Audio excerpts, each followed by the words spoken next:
Hi, everybody. It's Mrs. Heminger again. I'm getting ready to read chapter 21 of Monster Street, The Boy Who Cried Werewolf.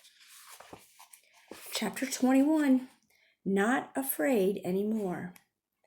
Max rushed through the maze of trees, his thoughts focused on killing the beast and finding out the truth about his father. As he traveled through the croaking woods, the night wrapped around him like a blanket, sucking him in, devouring him with fear.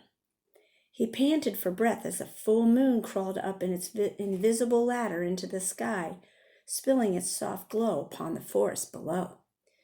All the while, the sounds of the night pounded in Max's ears, as if the volume of the world had somehow been turned up.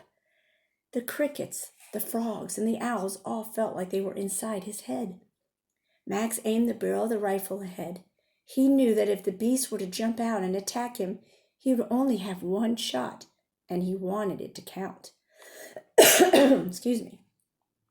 Suddenly, a bone-chilling howl sounded in the near distance, causing the hairs on Max's arms to stand up. Oh! A moment later, a second howl sounded in the distance. Was it an echo? Or another werewolf? What if Jade is a werewolf too? Max thought. He raced toward the howls, knowing the full moon was nearing its peak.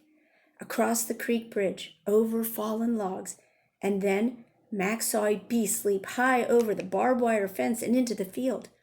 The werewolf silhouette ran toward the pumpkin patch, toward Jade's house, panting, salivating, hunting. Max tried to catch up, but it was no use. Mr. Howler was much faster, though somehow Max was now running more rapidly than he had ever in his life. Just when he thought the beast was about to arrive at the Howler's house, it changed its course. "No!" Max cried out, watching the werewolf move in the direction of his grandparents' cabin. "I have to warn them." Max gripped the rifle tighter in his hand. He imagined Gramps sitting in the den while Grammy rested in bed. They would never see the beast coming. Max was still halfway across the field when he saw the werewolf slow down. Was he injured? Afraid? Preparing to attack? Max watched as the beast stepped out of the moonlight and onto the shadowy porch of the cabin. "I have to get closer. This may be my only chance to take a clear shot," Max told himself.